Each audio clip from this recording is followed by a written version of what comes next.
Makanya kita nggak bisa Bu, mendung nggak berarti hujan. Itu kan yang dipakai oleh para pujangga bahwa nangis itu tidak selamanya berarti sedih. Tertawa juga tidak selamanya berarti bahagia. Bingung Bu ya.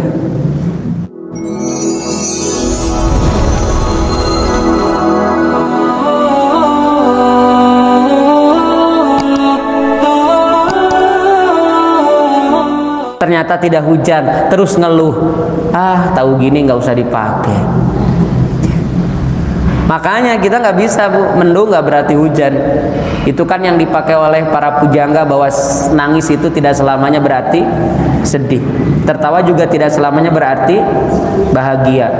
Bingung Bu ya. Mengalir seperti contoh Rasulullah, semakin baik. Nah ini kata Allah Bu, Allah ingin kita pahami, maka Allah jelaskan, ini namanya bayinat. Maka Quran harus jadi hudan, harus jadi bayinat. Kemudian kata Allah apa? Wa ya'lamu ma fil arham. Tidak ada yang tahu di dalam rahim kecuali hanya Allah. Secanggih apapun alat pendeteksinya, sekarang sudah 4D, bukan lagi 3G. Bukan lagi 3 dimensi tapi 4 dimensi. Mau berapapun dimensinya yang dipakai untuk melihat apa isi dari rahim ibu, Allah tetap yang menentukannya. Ustadz, alhamdulillah kemarin saya USG, anaknya laki-laki. Tunggu dulu, karena bagi Allah bisa jadi terlihatnya laki-laki keluarnya perempuan, terlihatnya perempuan keluarnya laki-laki. Ilmu hanya membantu, tapi ilmu ada batasnya, begitu saja Bu ya. Dan yang tidak ada batasnya adalah ilmu Allah. Terlihat 1 isinya 2, terlihat 2 isinya 3. Masya Allah, itu bonus namanya Bu. Jadi mudah-mudahan ini Ramadan Pak, kita banyak dapat bonus nih dari Allah. Maka termasuk penjelasan begini. Terus Allah sampaikan, nah ini yang paling penting juga Bu, kadangkala kita sok tahu dari Allah ya, urusan apa? Urusan besok. Wa ma tadri nafsu madza taksibu goda. Yang gaib itu kapan? Goda. Goda itu Bu, nanti 1 detik kemudian, tidak ada yang tahu. Ibu setelah ini tahu nggak akan ada yang menyakiti Ibu? Nggak tahu. Berarti kalau nanti ada yang menyakiti Ibu, itu ujian buat Ibu. Ibu tahu itu. Berarti kalau itu ujian bagi Ibu, jika itu buruk, sabar atau syukur? Sabar. Udah ya, nggak akan berubah ya. Sabar ya. Bisi nanti keluar terus ada yang marah-marahin gitu, ada yang ngomong-ngomongin, terus kita jadi ikut ngomong-ngomongin, berarti berubah dong. Jadi nggak sabar. 1 detik kemudian ujian, kita nggak pernah tahu. Siapa yang menghina kita nanti kita nggak pernah tahu. Maka pastikan itu ujian. Maka kata Allah, apalagi besok. Ibu jangan pusing besok makan apa. Ibu jangan repot nanti sahur apa. Ibu sudah menyediakan dari sekarang Bu. Takdir Allah bisa berubah. Ya Allah, kesiangan. Yang biasanya upload makanan sahur 4.10, ternyata yang ke-11 dia tidak upload makanannya Bu, tapi kesiangan. Tuh kan rencananya sudah ada, masakan bahan masakannya sudah ada, waktunya sudah disiapkan, alarm sudah disiapkan jam 4 atau jam 3. Allah bisa berkehendak lain, alarm mati, ibu tidak bangun. Pas bangun 5 menit sebelum subuh. Apa yang ibu lakukan? Ibu cerdas, punya plan B. Serahkanlah Pak apapun kepada istri, karena istri selalu memiliki rencana berikutnya. Bahkan ibu itu punya rencana sampai 3 sampai 50. Iya Bu, ibu itu Masya Allah, pokoknya kalau urusan rencana kasih. Makanya bapak itu kepala sekolah, ibu lah wakase kurikulum. Bapak cuma ngasih apa? Visi misi. Ibu yang nanti bikin program, jadwalnya ibu tuh. Kenapa? Ibu cerdas Pak, bapaknya cerdas. Itu. Cuman kemarin saya nanya pas parenting di banyak tempat, di banyak sekolah, saya nanya, ibu-ibu punya visi misi nggak di rumah? Enggak. Masalah ini berarti ibu hidup dalam ketidakjelasan? Iya Ustadz, tapi udah gimana lagi, suami saya tanya juga nggak pernah tahu visi misinya apa. Ya makanya sekarang dibikin jeblak yang besar gitu ya di rumah itu, sehidup sesurga. Ibu yang bikin programnya tahajud jam 3, jam 4 baca Quran, jam 4.15 istighfar waktu sahur, jam 5 berjamaah ke masjid, habis itu setengah 5, jam 5 kajian kuliah subuh. Ibu yang bikin itu semuanya. Woi mantap, sehidup sesurga. Ada yang visi misinya mengalir seperti air mengalir dari atas ke bawah terus, nanti jadi Cilencang. Tahu Cilencang? Kemudian diinjek-injek orang gitu. Nggak apa-apa, ibu prinsipnya begitu kok, ya udah diinjek-injek juga nggak apa-apa, karena prinsipnya seperti air mengalir. Jangan yang jelas ya, biar jelas. Nah, Allah sampaikan ini sebagai bayinat. Apalagi bagian terakhir, Bu, tidak ada yang tahu wa ma tadri nafsum bi ayyi ardin tamut. Tidak ada yang tahu di mana dia mati, tidak ada yang tahu di dunia mana ia mati. Bapak Ibu tolong nanti cari tahu ya. Ini sih kayaknya Israiliyat, saya belum cek ulang. Ini berkaitan dengan Nabi Sulaiman. Nabi Sulaiman itu kan punya penjaga-penjaga hebat itu ya. Ternyata saat punggawanya yang hebat itu dilihatin oleh seseorang, dia nggak enak, Bu. Ibu kalau dilihatin terus sama orang, liatin gitu melotot, enak nggak, Bu? Pasti nanya kan, kunaon gitu ya. Nah, orang ini mau nanya tapi bingung, Pak. Akhirnya nanya sama Nabi Sulaiman. Nabi Sulaiman, dia kenapa ya liatin aku terus? Kata Nabi Sulaiman, dia malaikat maut yang akan menjemputmu. Terus apa yang dilakukan orang ini? Nabi Sulaiman, tolong jauhkan saya. Kemana aja? Ke India, Pak. Nah, ini perlu dicek riwayatnya ya. Saya kira ini Israiliyat, cerita-cerita yang bikin kita kadang-kala naik banget iman gitu ya, padahal ceritanya nggak bener kan gitu. Nanti cek lah ya, ibu-ibu cek sama bapak. Terus dipindahin, Pak, ke India sama Nabi Sulaiman. Kan Nabi Sulaiman mah hebat, Pak, mindahin singgasana juga bisa kan, waktu itu ada orang yang berilmu. Pindahin lah. Terus Nabi Sulaiman nanya ke orang itu. Orang itu adalah malaikat. Nanyalah Nabi Sulaiman ke malaikat, malaikat, kenapa engkau melihat orang itu terus?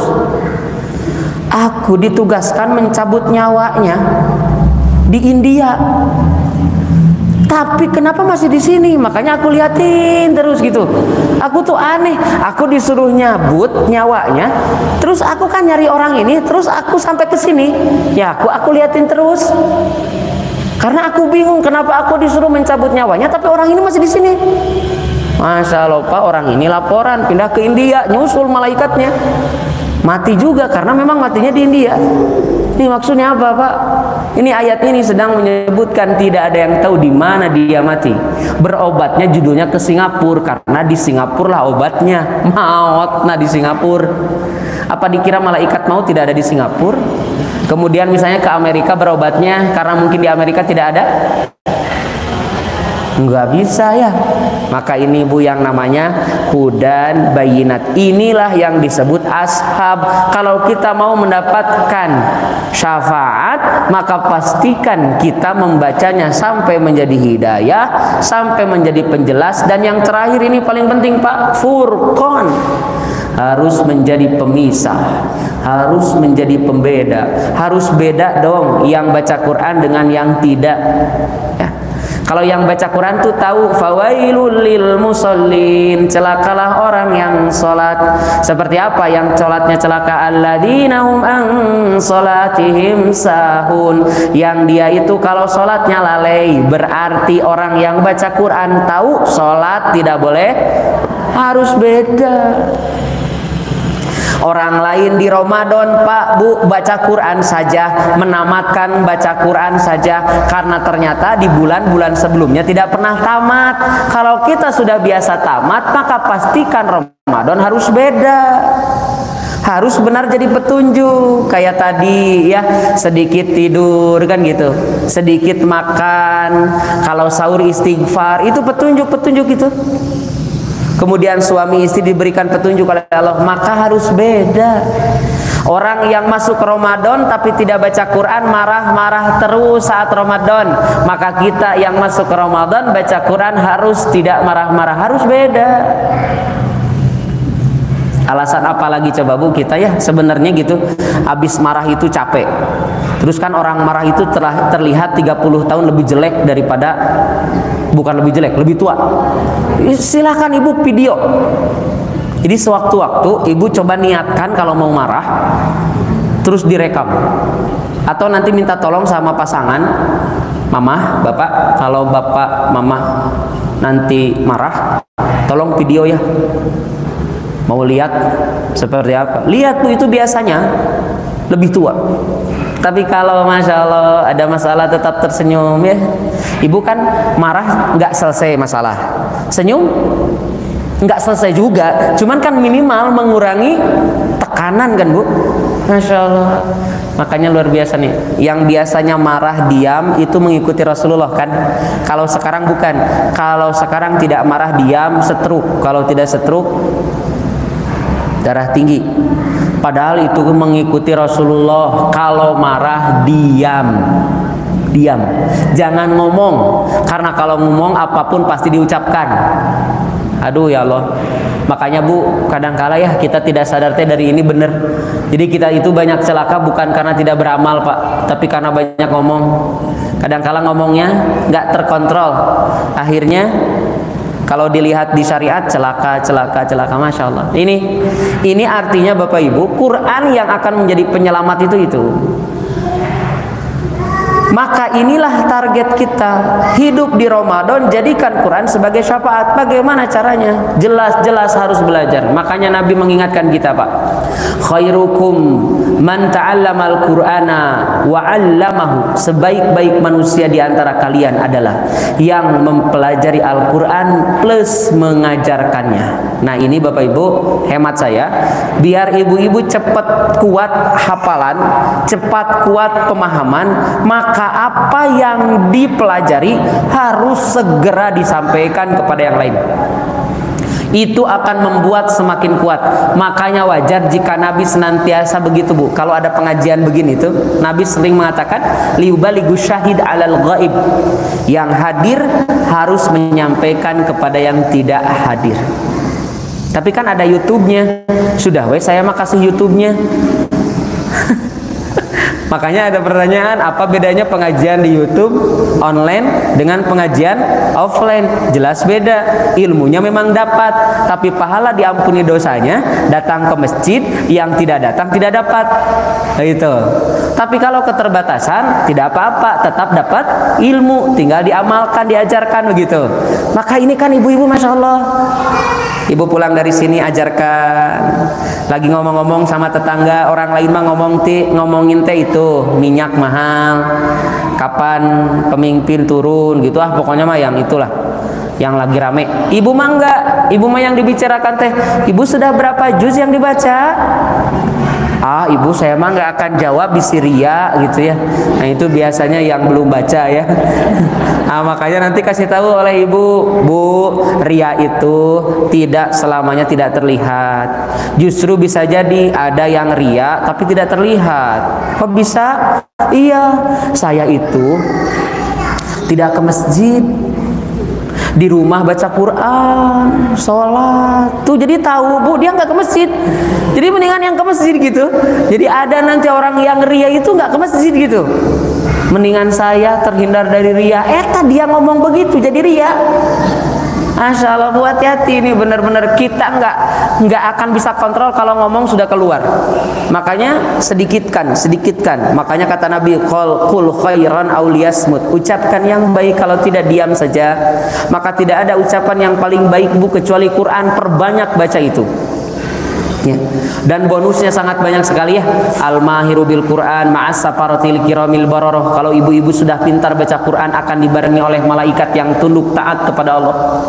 Walladhi yatata'u wa huwa alaihi syakun falahu ajran. Orang yang membacanya terbata-bata, susah mengucapkannya, maka dia mendapatkan 2 pahala Bu. Masya Allah, ini Quran. Maka wajar jika Quran menjadi syafaat, penggenap atas setiap apa yang kita lakukan di dunia ini. Maka Bapak Ibu, untuk penutup kita buka surat Al-Furqan ayat 27 sampai 30.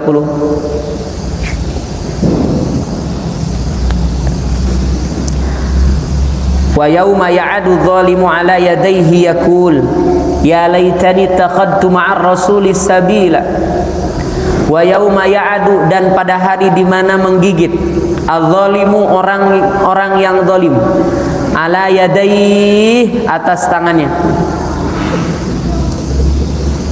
Yaqul, sambil mereka berkata, ya laitani, celaka kami, kenapa dahulu tidak menjadikan, ittakhadtu, kami menjadikan ma'ar rasuli sabila, rasul itu sebagai jalan.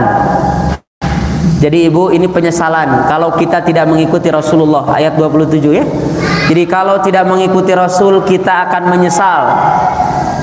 Kemudian ayat 28-nya, ya wailata laitani lam attakhidh fulanan khalila.